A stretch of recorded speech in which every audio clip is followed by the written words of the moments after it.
Here we go!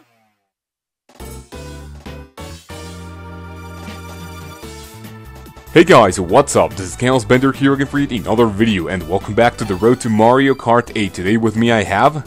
Lady Akari. also known as... Jessica Van Nierven. Exactly, and the reason why I said that is because I previously had you in one of my Luigi's Mansion videos, but that was way before, and yeah, you actually were, Jessica, so that's... that's kind of for people to know. Anyway, Jessica, how are you doing today?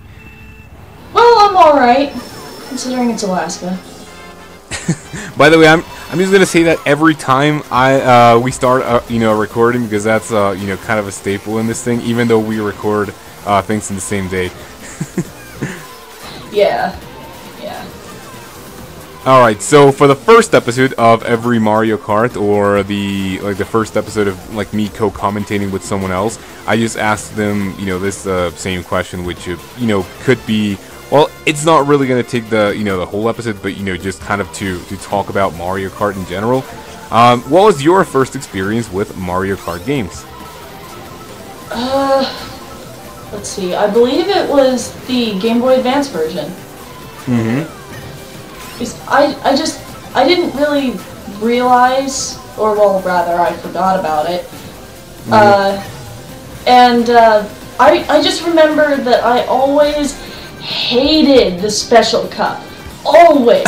It was just so much bullshit. How come? Rainbow Road, that haunted. Oh my god, thing. yes. Hate it.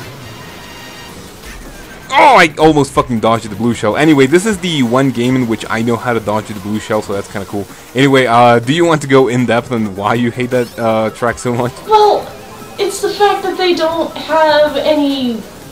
It's so easy to fall off. So easy. Like, you know what's even more bullshit? Like, the one in the SNES, did you play the one in the SNES? I don't Super Mario believe so. Kart? I didn't even know that existed, actually.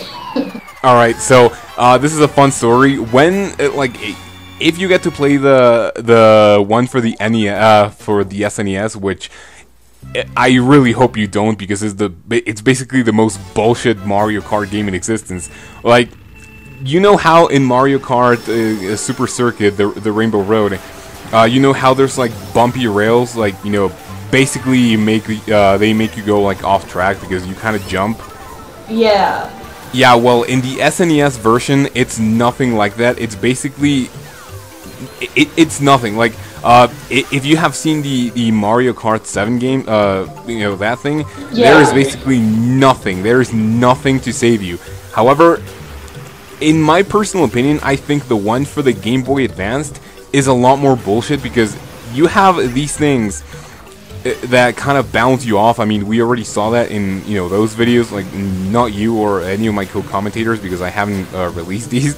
But and by the way, I think I'm gonna be able to dodge the blue shell right now, and oh, nice, I did it.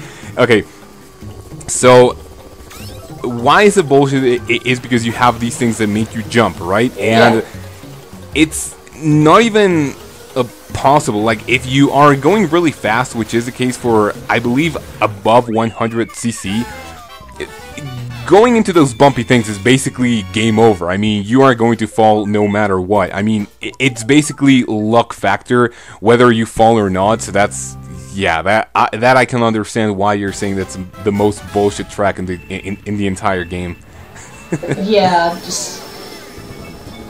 I don't mind the Bowser tracks. That's fine. Mm-hmm. Yeah, those are really fun. Rainbow Road and that other one, the one with the booze, the haunted track. It's just awful. I'm trying to remember the one. Yeah, I don't actually remember. But yeah, those are so bullshit. All right. Anyway, so I'm just going to go into a little not rant, not monologue either. I'm just gonna go into explaining a couple of things, because this is actually my favorite Mario Kart in all of existence. This is so great. And if you don't mind, I really want to explain, well, I also want to explain you a couple of things about this game, as well as the people who haven't really played it. So as you can see right now, and in the previous track, what I'm doing right now is called snaking. For those of you who haven't played, or for those of you who started playing on the, what was it, I think it was the Wii version, yeah, I think it was the Wii version, I don't even know, but like, if you know what snaking is, which is, you know, basically this, in which you can have, I'm not going to be able to dodge this. So what snaking is this thing where you can basically have a boost all the way up if you have, like, a cart with really good drifting stats and handling stats. And they got rid of this in Mario Kart Wii and Mario Kart 7, which is kind of bullshit, because this is actually a very good reward. You remember in the Mario Kart, what was it? I think it was in the GBA version, in which you could drift. Oh yeah. You remember that? Yeah. Yeah. In those previous games, in the in Super Mario Kart, in the 64 version, in the Game Boy Advance version, you can actually drift, but there is like really nothing too great about it. I mean, I think in the Nintendo 64 version, you can do like a drift and you get like red clouds, like smoke, whatever, in your tires. But yeah, it didn't really, nothing really happened.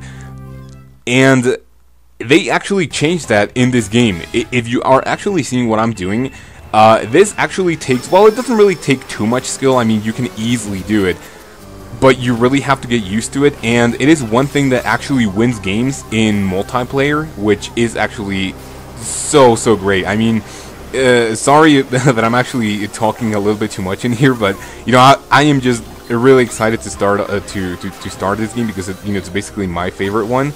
And you know, before I get into my talking spree, what is your favorite Mario Kart? Well, since I haven't really played too much of them, it'd probably have to be the Game Boy Advance version. But if it comes down to just the Nintendo universe of racing, it would probably be the Diddy Kong Racing. Oh, that game is so good. I know, right? Yeah. But like I'm assuming your favorite Mario Kart would be the Game Boy Advanced? Yeah. Alright. Okay, so basically, I haven't, you know, to this point in the other videos, I have been talking a lot about this game, and it's basically because it's my favorite one, and the one that, you know, this was basically my Mario Kart, kind of peak in my career, I guess you could say, because when I first got this game, like, basically, you know, and I'm going to talk about this a little bit more in the following episode, because we're coming really close to the end of this one. But basically what happens is that when I first got this game, it was kind of a little bit difficult to get the hang of it, but then I just kept playing and playing and playing to the point that I would just like delete all the file, like delete all the saved data, just to get through the entire game again and again and again, because it was so great. Like, I just really love the snaking and how easy it wins you games. And I'm just gonna get into my, you know, experience with the Wi-Fi races in the following episode, because we're actually done with this one. So, did you enjoy this first cup? Absolutely. It looks really nice. The graphics are a lot better than Game Boy Advance. Obviously, came a long way, but the game looks awesome. I definitely get it if I had a DS. Yeah, the game is basically, well, I'm not going to say it's a masterpiece. I mean, I am going to admit that the graphics are, like, really bad for what we have right now. But, as everyone knows, the graphics don't make a game. And this is actually a very clear example on graphics don't make a game. This is actually one of the best games for the DS, even though it was released, like, in the early stages of the DS, the console. I got 2 stars, not too bad. Alright. Anyway, do you want to say anything else before we close this episode? Nope, that's about it. Alright, so thank you very much for watching, everyone. We'll see you tomorrow when we take on the Flower Cup races. Have a great day.